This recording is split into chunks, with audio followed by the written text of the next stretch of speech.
starting with Mr. Srinivas Jain, who is the Executive Director at SBI Mutual Fund. Mr. Srinivas has over 28 years of experience in financial services. Mr. Srinivas is currently the ED and Chief of Strategy for SBI Mutual Funds, and he had joined this organization in 2000, back in 2001.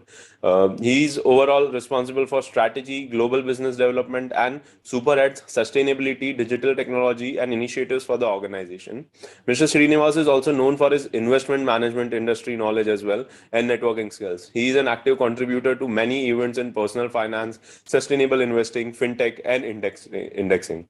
Welcome to the forum, Mr. Srinivas. And thank you very much. Happy to be here. Thank you.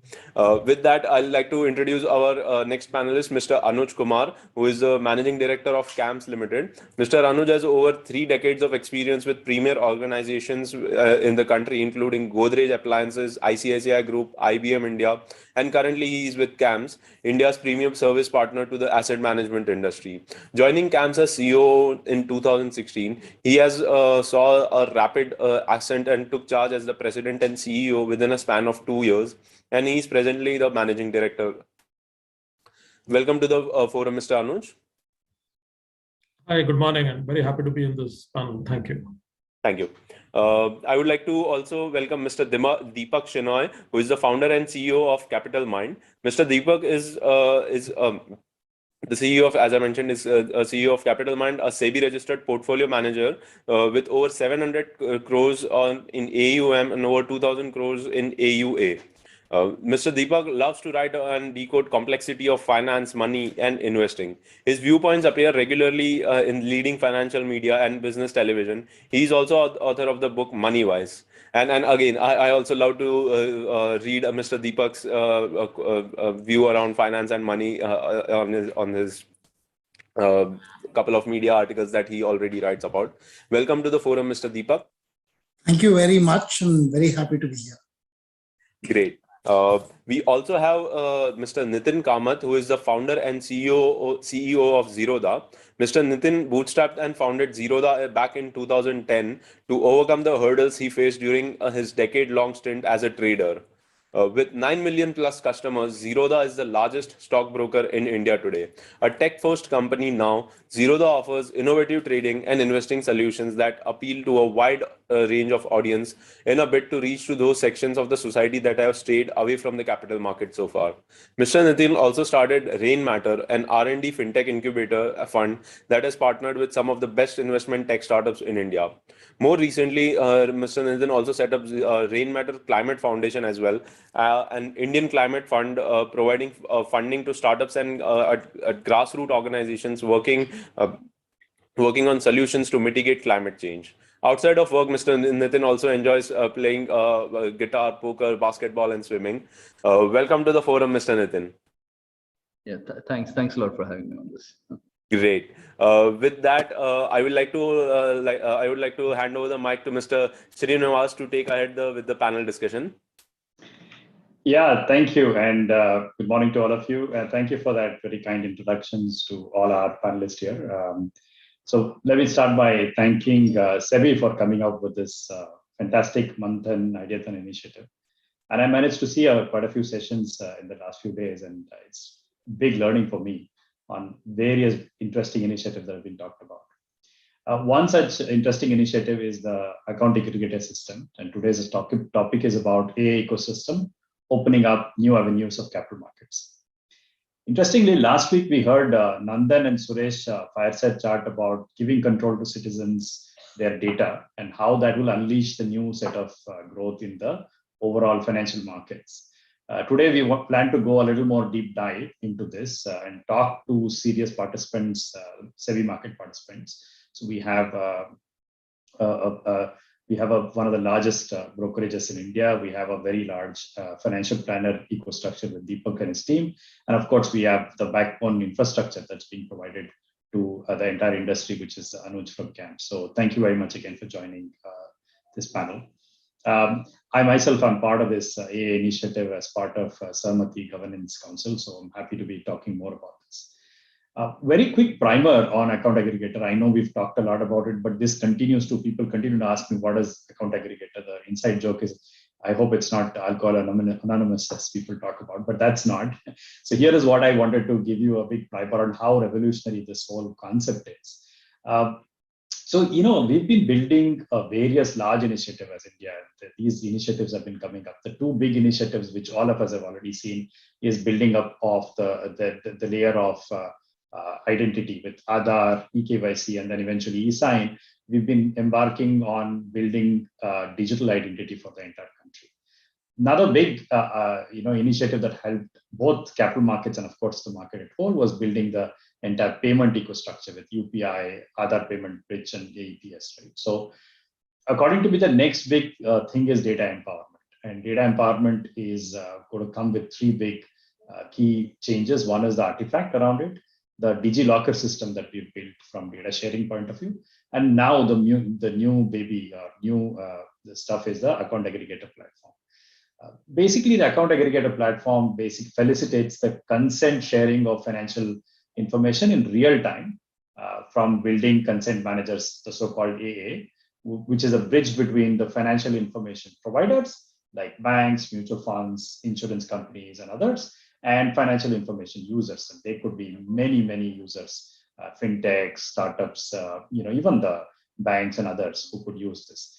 All doing this through a trusted architecture and through a properly user consented setup. So this is the primer around the account aggregator system. Good news, again, we heard last week, SEBI chairman's eagerness to bring the account aggregator system to the capital markets. All the regulators are now on board, and we would now see interportability of data between all these regulated entities across insurance, banking, financial services, and capital market architecture. I'm going to pause here and start off with our panelists today. Maybe since Nitin was introduced last, it's a good idea to go first with Nitin. Just to get a sense of, Nitin, what do you think the AA, especially for the security market, and how would that make consumer more accessible to, or what we call as democratization of data access to consumers or investors in the capital market? So what are your initial thoughts on that? Yeah, thanks, Srinivas. Firstly, I'd want to reiterate the importance of the India stack in our growth, not just our growth, entire ecosystem, because, if not for eKYC or, online sign up, or if not for UPI, which enabled us to actually, offer IPO offerings to our customers, I don't think our business would be even 1/10 of what we are today. So, it's just enabled someone like us who can be digitally, can be completely, digital, and then lower the cost and offer it to customers. Now the issue though, right, as a business, it is something that we've been talking. When we started the business in 2010, really what we were trying to solve for is, how do you make our customers do, customers do better with their money, right? As in, now we've offered great platforms, we made it easy. We've given access to all kinds of information, we've given access to education and everything. But does it really mean that people are doing better with their money is a question that we ask internally. And the answer is no. I mean, while the platforms have gotten slicker, you can do everything, but it doesn't really mean that people are doing better with the money. And the more we've thought about it, the more we've realized is, to be able to help people do better with the money, we have to advise in some form, right? Because none of us have really thought about finance in school and colleges. We pick up habits on the fly. We learn what our friends are doing, and most of the times it's really bad habits. So I think what India really needs is an advisory first ecosystem, because today it's not. It's today it's people do what they want to do. And everyone's in their own social media bubbles. They get influenced by whoever they're following and do what they're doing. So now the problem with creating an advisory first ecosystem is to be able to get access to customer data, right? As in, our customer has a trading and demand account with us, so we get access to view some of his holdings with us, right? But we don't really know what is his financial status. Does he have PF? Does he have, what's his bank account balance? What is his, right? Because for you to be able to advise holistically, you'll have to get access to all of this information, right? And the problem in today's cluttered world is that people are very distracted, right? If you come on my platform and I ask you 20 questions to fill up, you're going to drop off in 2 minutes. I mean, it's not a scalable business. Of course, you can build it. You can have a relationship manager, go meet HNIs and do it. But can you digitally build a scaled up advisory model? At very low pricing point? It's almost impossible today because people won't stick through, giving the data that you require to be able to offer decent advice. So. And this is something that we were hoping for a long time, that the capital markets get on it, right? Because the banks are slowly and steadily, all of them are getting on board. I was just, I mean, insurance is going to get on board. So so if say our customer comes on our platform and he consents for us to see the data, and we are able to collate all of this data, then I think we can digitally offer a decent advisory solution, right? And the way we have thought about this is that when it comes to money, people want to talk to someone before they transact. It isn't buying something on Zomato or Swiggy, right? As in where a push notification will do the trick, right? When it comes to money, and I mean, if it's not a 500 rupee SIP, but it's say a sizable amount which makes a material difference, people want to talk to someone before they do anything, right? And if they're not able to talk to anyone, what they do is they go to inactivity. I mean, they just put the money in bank to fixed deposits or gold or whatever. So I think there is an opportunity here to kind of create an advisory ecosystem, which is advisor first, but advisor first who's only going to charge an advisory fee, so there's no conflict of interest. Now, if he charges only advisory fees, an advisor should be able to offer advice at scale levels. I mean, advisor should be able to manage 200, 300 customers at least, which can happen if he's leveraging technology. And he can leverage technology only once that whatever the platform has access to data, right? And so I think I'm very excited. I'm very excited because I think it can solve for the larger problem that I think all of us are trying to solve for, which is to help people do better with their money. Yeah, it's interesting you say that, Nitin. I think beyond doing the high net worth market, I think bringing it to the masses with the technology scale, the infrastructure that you build, and do it at a scale that everybody gets benefit of the advice is a very interesting thought that you bring in. But I want to again go back to see how this can be done, right? So maybe Anuj, you may want to pitch in and say how you are the largest provider of data for the industry. You manage the data for the entire mutual fund, largely for the mutual fund industry. Operationally, how do you think, Anuj, this AI architecture will bring maybe better efficiency, especially in providers like us and users like Nitin and Deepak, in the industry? How do you think this will get rolled out, and what are the efficiency that will come out? Sure, Srinivas. So let me just take you a bit into the past. I think the mutual fund industry, and I'm just focusing on a segment to illustrate what happened here, which did not happen in other places, was ahead of its times. So we created what is called a CAS, and then we created what is called an all RTA CAS. By the way, it should be called an all MF CAS, because if you had holdings across the board in 20 mutual funds, the records were actually stored across RTAs, across mutual funds. You could find a common key. You could find a common key like your PAN number or your email ID or a combination, and then come to a website and ask for the information. And this has been going on for over a decade now. I mean, unprecedented at that time. And while I don't want to use the platform to promote ourselves, but I must say the thinking was ahead of its times, and consumers did take advantage of it. That's where it began. Over a period of time, and as part of the sandbox itself, there was a next set of innovations. Because in the first format, I as a consumer could get the CAS, but it would only come to my email box. There was no way for me to get it to an advisor. And therefore, there were drop-offs at both levels. If an advisor had 1,000 customers, he went and urged all of them to pull the account statement. Maybe 500 pulled, the others did not.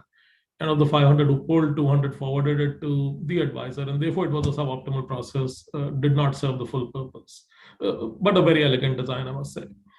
Through a set of APIs, we allowed the consumer, this has not been productized yet, but exists, was developed as part of the sandbox. The consumer could come to a fintech website, and now he could access or ask us that he wanted to access the same information across mutual funds. we would send OTPs out so that he could authenticate himself and say, now I don't want the statement to come to my bank account. I want it to come to this website or this provider, and it would go there. So that was thinking ahead of its times, did very well. However, it is still not the whole 9 yards, which means you can't still do everything that you want to do. For example, you cannot give a perpetual consent. You can't give it for the next 60 months. You can't give it for the next 12 weeks.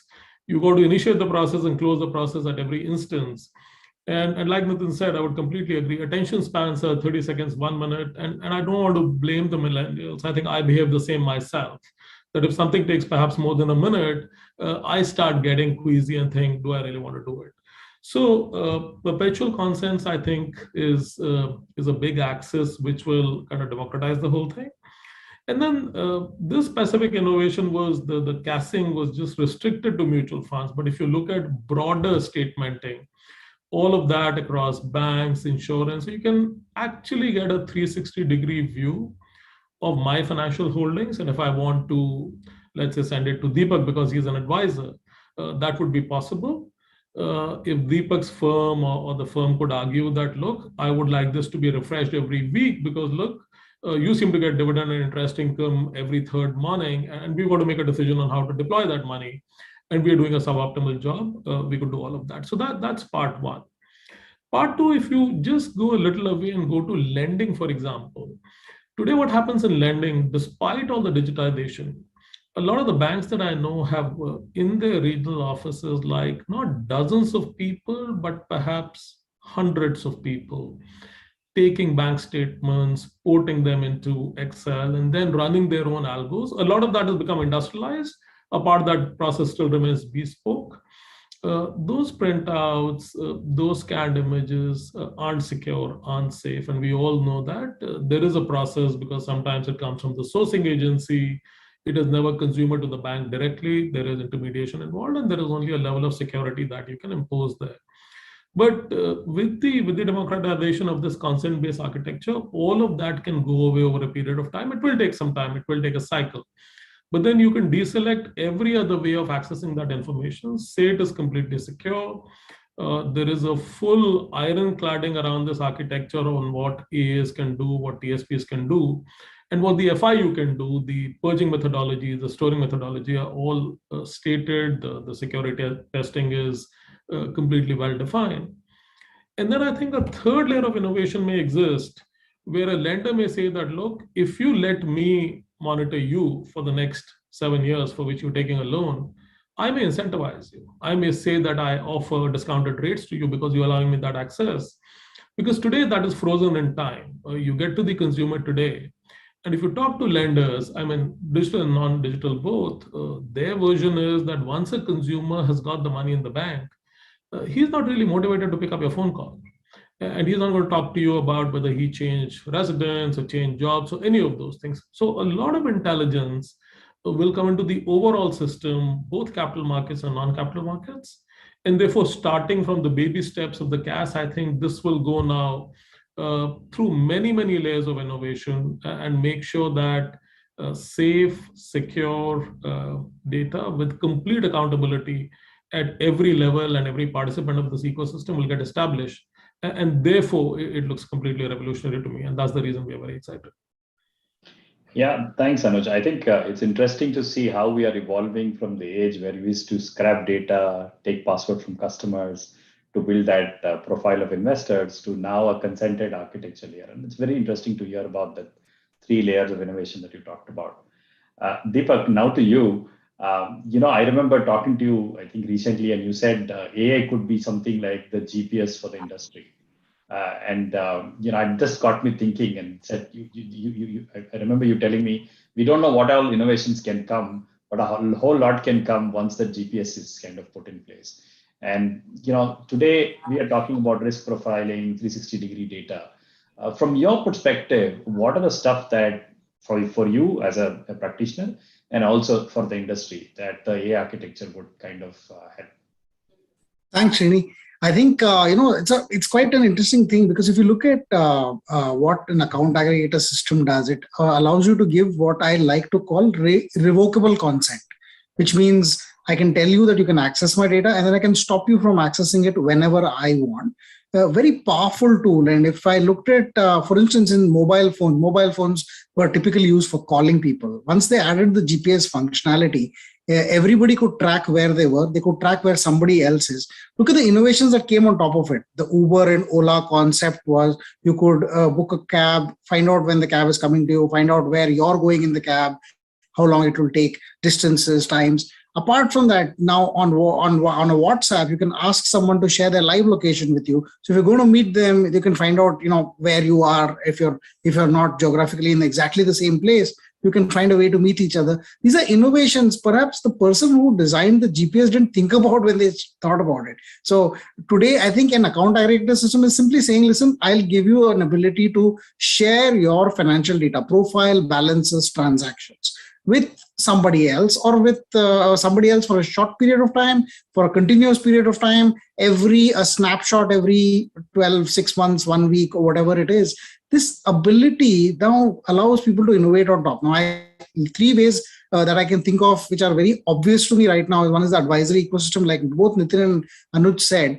The idea of the problem is that people, and we advise people, we're a PMS, so typically HNIs, come to us, and we're a fiduciary, we have a fiduciary responsibility. So we are not just selling our products, we have to do the best in the interest of the customer. Sometimes the customer doesn't even know what they own, where and how much, and in which areas. So we can appropriately advise them what kind of exposure they should be taking, debt and equity and so on.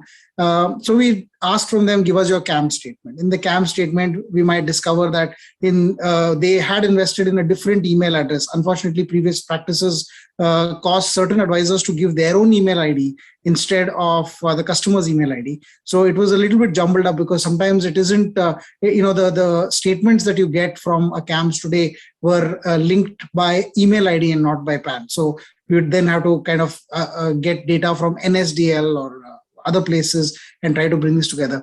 This is such a mammoth exercise. We have given up on it for the most part because we can't use technology, and none of the formats are easily parsable. Of course, CAMS is, I must say, thanks to Anuj and his team, that they've created a format that is parsable, but most others are not. So bank statements, PDFs, they just send you files which are unreadable. So the advisory system would be phenomenal if you were to just say, listen, tell me what your data is electronically. I could write a program that can then get this data after consent from you, collate this data together and show you a one view of where you are currently. The advisory ecosystem can sit on top of that and in fact use technology itself to provide some basic features saying, listen, you have no equity exposure at all, you have no debt exposure at all, you have exposure only to this kind of maybe something that's extremely risky and that doesn't seem to fit any other of the financial profile questions we asked you, so maybe you need something more to balance this out. And this can only happen if a lot of financial players share their data together. So it can't be like only two mutual funds share the data. It has to be with all the mutual funds. It has to be all the brokers or all the NSDL and CDSL as depositories share their data. It may be required eventually of all insurance companies to share the data, of banks to share their data, of even the PFRDA and the EPFO to share data. Once you have this ecosystem, there is so much that you can do in the advisory ecosystem, not just from advice, and that is one layer. There's also the transaction monitoring and reporting that can happen. I'll talk about transaction reporting in the sense if I advise a person, I cannot do that transaction for him. The advisory ecosystem is only for advice because people have misused advice as a license to be able to say, I'll transact on your behalf. Usually it has to be advice is taken, and transaction can actually be done separately. But then how does the advisor know that you have acted on the information in the way that you have been requested to or advised to ask on it? This reporting again is a pain because if the customer has to upload that data again, they're like, oh my God, it's just too much work. The life cycle, people don't want to do work. Even I don't want to do work. So I don't want to advise myself if I have to do all this work. So to be fair, I think this will change not only advice, but post-advice monitoring of a person's financial health also. This also is very useful, for instance, for filing taxes. You can give your transaction statements to your CEO. You don't want them to see your statements all the year long. It's a one-time snapshot at the end of the year. Give my transaction statements for an access that can be like, this is it, and you don't get access to this. So I don't have to share my login ID and passwords. I can say, can you fetch it electronically? I've given you access for the next 1 hour, and they should be able to take that and do whatever else they want with it. The last bit is, of course, the thing that I think Zerodha has done really well, the concept of nudges. And I think nudges should be part of a financial ecosystem as a whole, not just in one area. If there are things that you need to know, there is technology today that can monitor everything, whether it is if a company is announcing results, to whether some company has defaulted somewhere else, a bond has defaulted or something like that. The idea that a monitoring ecosystem can look at a portfolio and tell you whether there are things that you need to act on, just because you are participating in some product which is perhaps which may not give you that information by itself for whatever reason. This third-party monitoring is actually a very, very interesting concept. I think both organizations and individuals can use this. So as an advisor, I would like to say, if something happens in the financial world, I need to be able to tell customers who have those particular products that this is what is happening. For instance, today you can no longer invest in mutual funds that invest out of the country. Now, each mutual fund has currently sent advisories to all its customers saying, oh, well, you can't, your SIPs are stopped, or, things like that. This is an advisor's job also.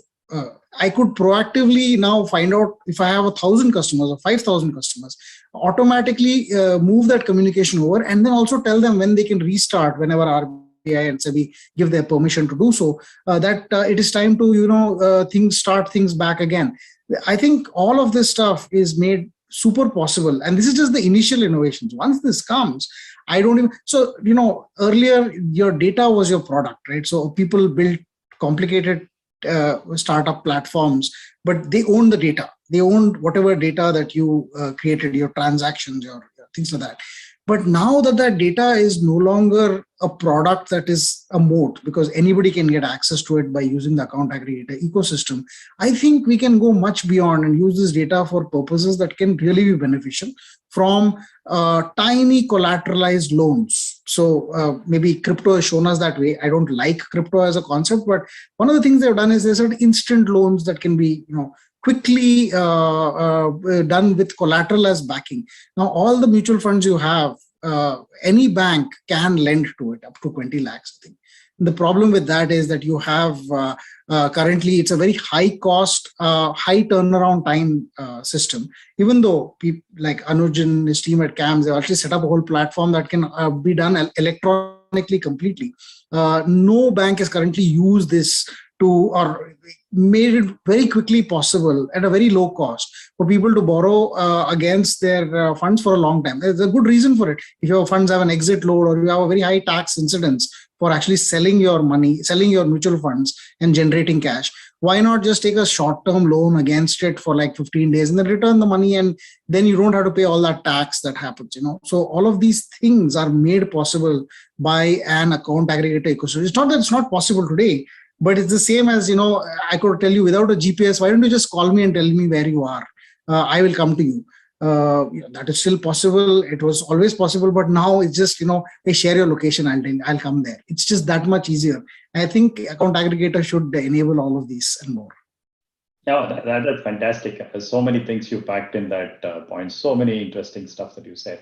A couple of things that you said was on, which kind of struck the chord there was, today BNPL is a big thing, but you can probably use security-backed short-term lending with an account aggregator platform. I think that's a very interesting use case that you talked about. You also talked about crypto investors, which actually brings me to an interesting conversation. I know crypto investors not just there for ease of doing it, but there is most of them have an expectation of significant up gains in very short period of time. Nitin, that brings to the point saying, the millennials are excited about this frictionless, quick, stuff that they do. And that's probably one of the reasons beyond returns that they go to the crypto market. What do you think? I know your platform has done something amazing in terms of speed, in nudges, all that, insightful stuff that you do. What do you think the account aggregator platform will do for your platform or otherwise to attract more millennials and others when it comes to frictionless, ease of use transactions? Right. Yeah. No. Firstly, I think most people go to crypto for for greed and and very few for everything else. So yeah. No. I think the thing is what is missing in India, right, is that we have a lot of people who have interest, but we also majority of them don't know what to do, right? Because I think there's something that we've tried very hard for a long time, which is to see if we can educate people, and through Varsity, which is probably amongst the top education initiatives on capital markets in the world today. But like I said earlier, right, Varsity is competing at TikTok and Netflix, whatever, right? As in, and it's very tough to, people don't have attention spans, right? As in, they don't last through long. But on the other side, what we've realized with nudges, right?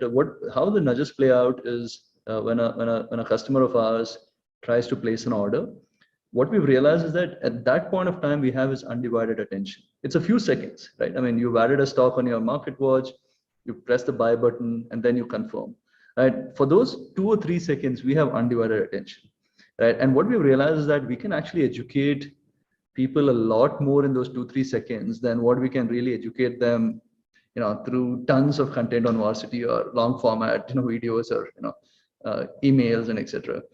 And that's really what, is the most exciting about, what we're doing at Nudges, which is slowly and steadily. I mean, see, at the end of the day, to do okay with money, you need to follow 4 or 5 very basic rules, right? As in terms of, diversifying, or in terms of not betting your house on one thing and stuff like that, right? So now the other way to tackle this problem, right? Now the problem with nudges is that we can only nudge when he comes to us for transactions, right? Now, if you do, what Deepak was saying, right? This whole push notification emails, calling a customer, people have no interest. Now, I mean, our open rates on our email is like 3%. I mean, that's open rates. I mean, that's coming from a customer who has a relationship with us, right? I mean, SMS is even less than that, right? I mean, saying if open is that much, I'm guessing people who actually read through what we are sending is maybe less than 1%, So, and so how do you nudge a customer who isn't, that's a problem, right? I think that's a problem for Deepak. It's a problem for us. I mean, it's a much larger problem for us because we don't have relationship directly as such, right? As in,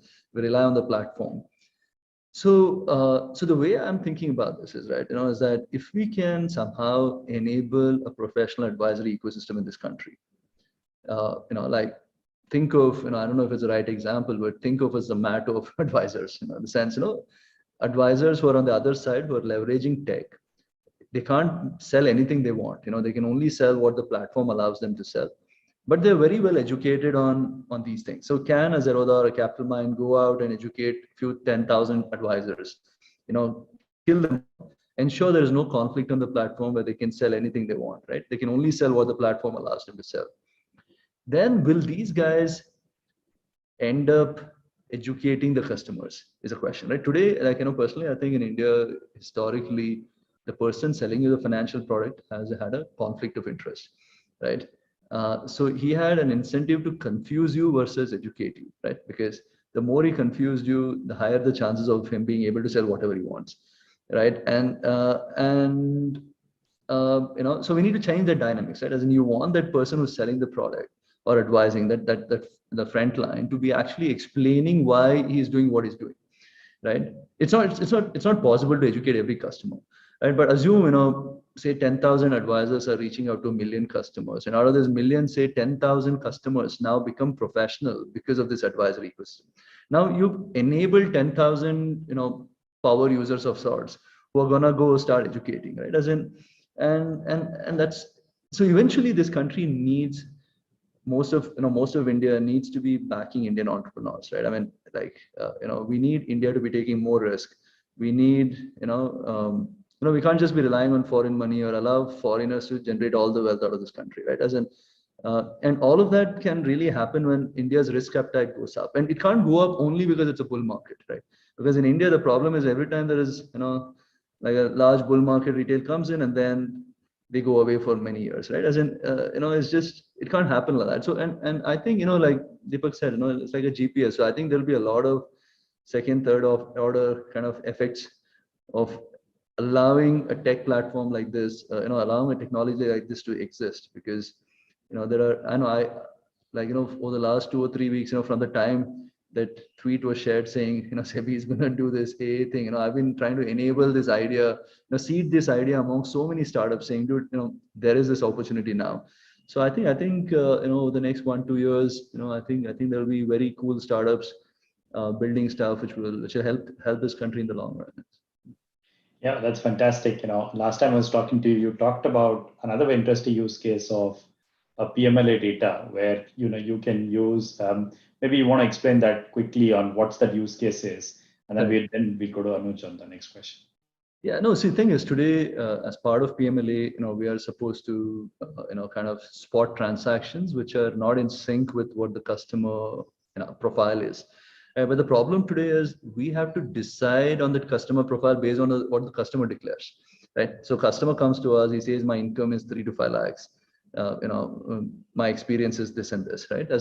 So we have no way to authenticate what the customer is saying is real or not, right? And then all our PMLA alerts are really based on the data that the customer entered. If a customer has malified intent, so there is really no way for us to track this as well as possible. But I think it's going to be tricky to get every customer give us account aggregator, like access to his data while onboarding.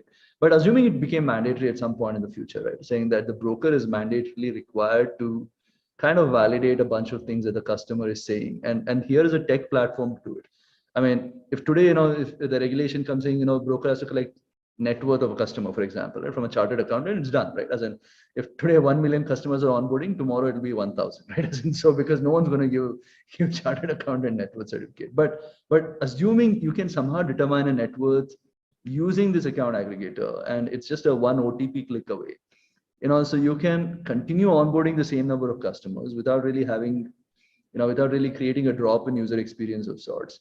And then, platforms like us, intermediaries like us, can then do a better job at PMLA. So in the sense, you can do a better job when we know there's something off. We found these cases, right? As in, we found cases where, a customer who hasn't traded ever suddenly one day wakes up and starts doing F&O trading, right? As in, there's something off, right?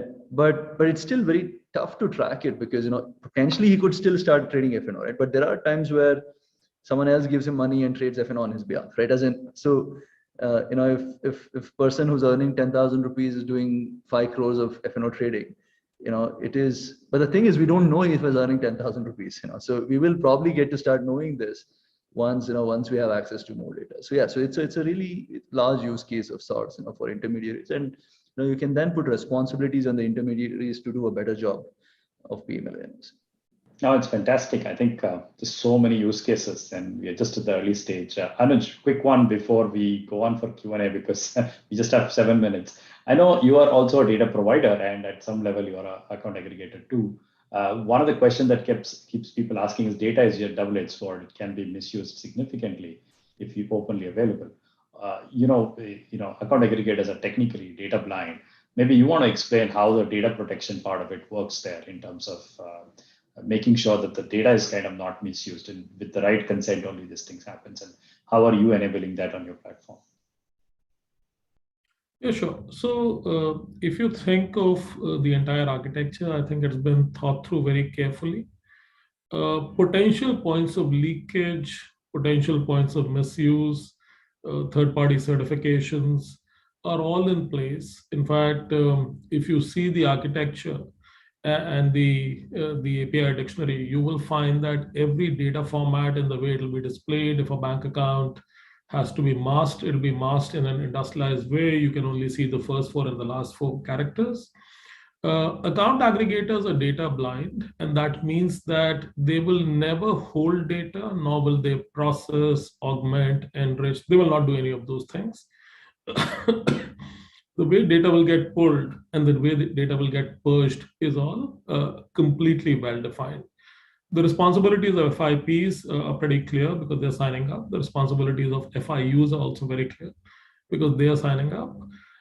And then the consent architecture is the most powerful thing here, because the individual, when he's setting himself up, will allow, basis his consent and a unique OTP, to add his first bank account and then the second and the third and the fourth.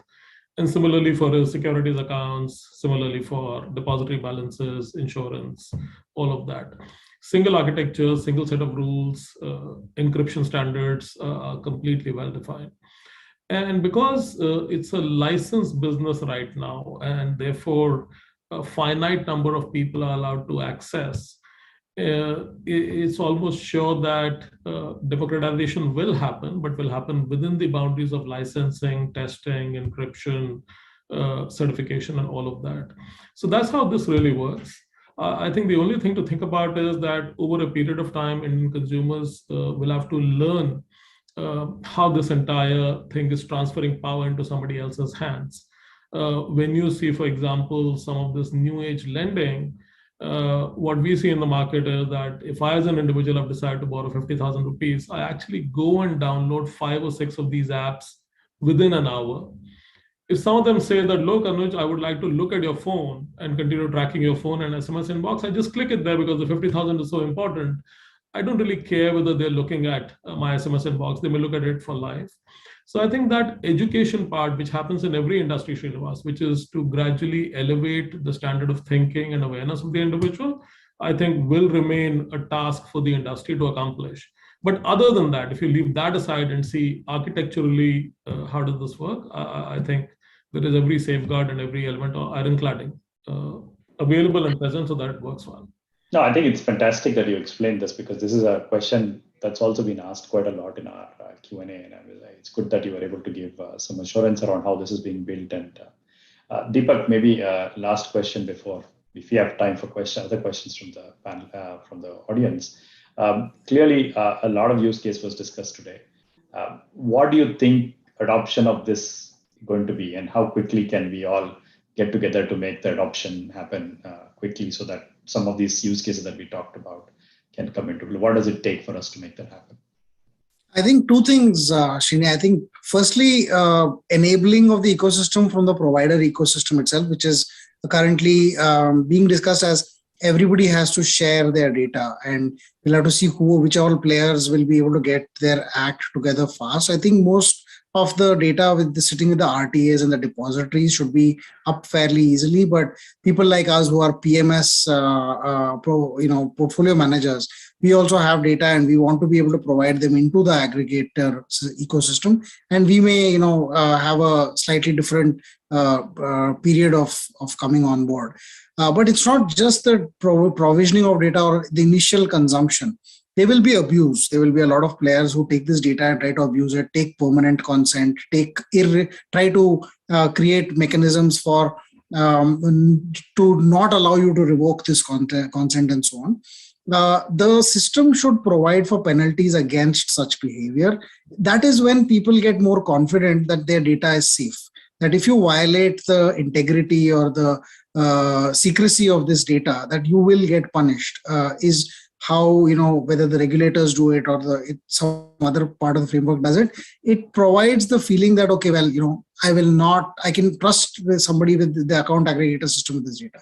It may take some time. I'm hoping it's really fast. To be honest, it's a technology game. So once it's developed, I think, you should be able to get something on board very, very quickly within 6 months, 8 months, a year. You should have the platform being used. But I feel it will go through its natural cycle. So give it 3-4 years. I don't think any system matures before 3-4 years in India. Look at GST. It took from 2017 to now to come to a shape where the government has started to reap its benefits, and so have people who are registered with the GST ecosystem. Same thing, I think, for here. It'll take that teething troubles and all that. But you have to make a start. And better to make a start today than to wait for tomorrow.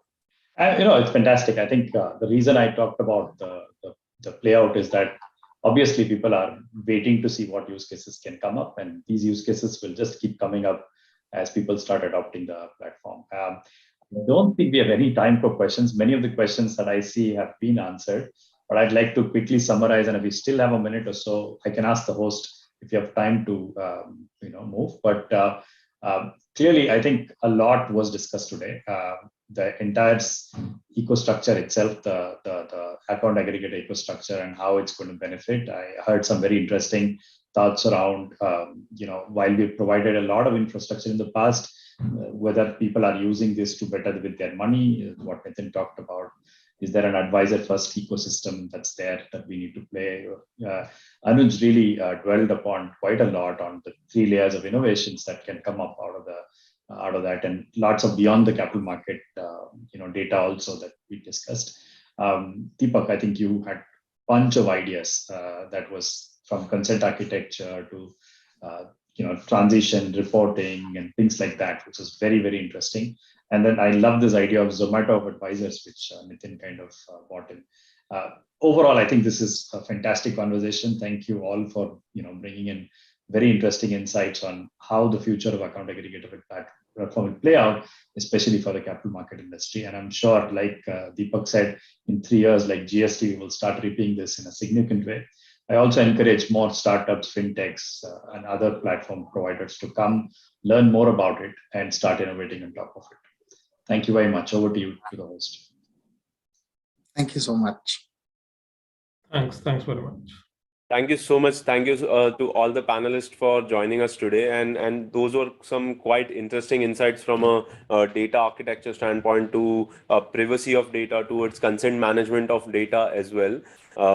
With that, what I'll quickly do is I'll quickly share my screen and let other audience members quickly mark the attendance for this session so that they can we'll generate digital certificates for them to for participating in this masterclass.